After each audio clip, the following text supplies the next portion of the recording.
But first, I know I've said it before, but one thing I can't stand is people who defend a side and not a principle. People for whom truth is just what suits them. And if it doesn't suit them, then it's not true, is it?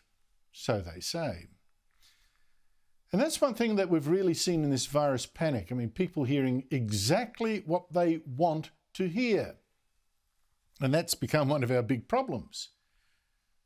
An example, I said on Monday that every single one of the 43 virus patients in intensive care in Sydney had not been vaccinated. Just one exception, a person who'd had just one dose. And the 11 people now dead, not vaccinated either. So please protect yourself, get vaccinated. The scoreboards don't lie, right?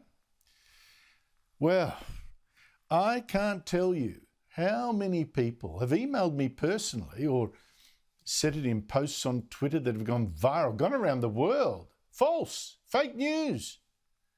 Because a New South Wales health official has said the opposite. These people in intensive care had all been vaccinated, all of them, and they still got sick. Wake up to the conspiracy. Maybe the vaccine made them sick. And these people indeed had even got a clip of that poor New South Wales official from last Sunday apparently confirming, yes, these 43 patients were in fact all vaccinated, every one of them, and still got sick.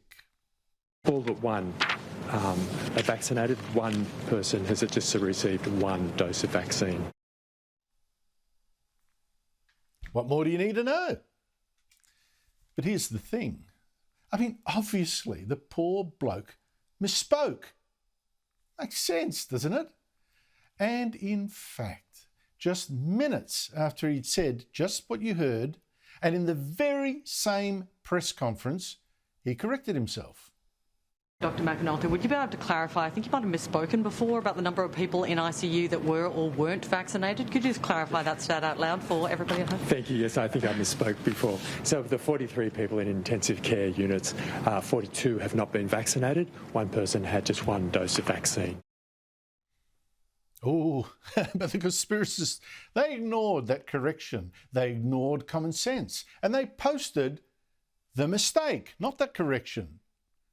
They posted the mistake, the obvious mistake that suited their argument most. You know how it is. Conspiracies sell. Their fake posts about all these vaccinated people getting sick, they went viral. So no wonder that you get so many protesters saying they don't trust this vaccine. Now, of course, this, side, not the principle, forget the truth that doesn't suit, cuts both ways.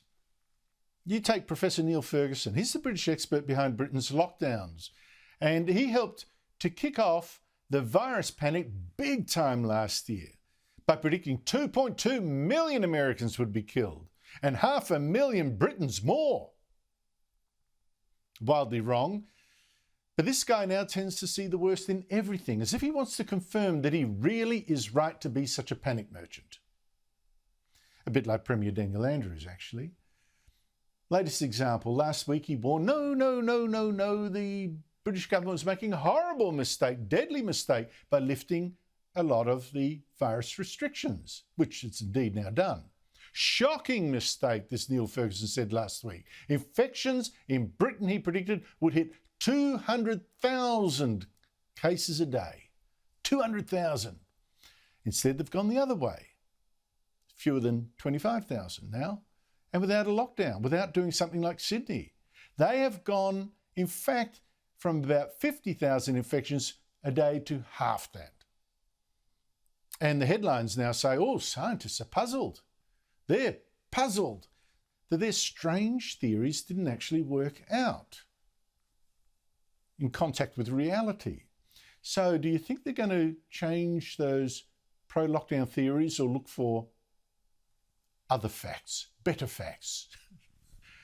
But here, of course, it's now becoming gospel that these lockdown theories, of course, still work. Lockdowns must be made harder and harder and broader and quicker, and don't look at the suffering at all. Ignore what doesn't fit. Be blind to any obviously nutty rules too, like wearing masks out in the open air, almost no one gets infected.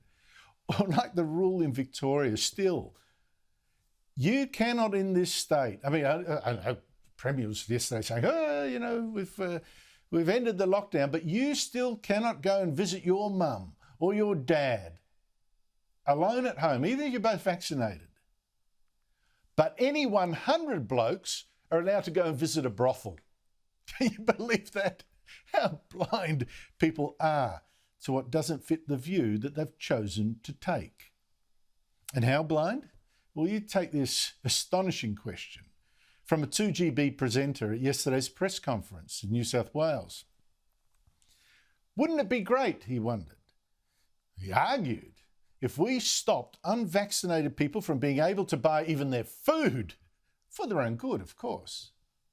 If the AstraZeneca take-up doesn't improve, when do you get to the point when you actually go hardcore and say, if you don't have the AstraZeneca and you do qualify, you can't go to a supermarket or you can't go to this particular place?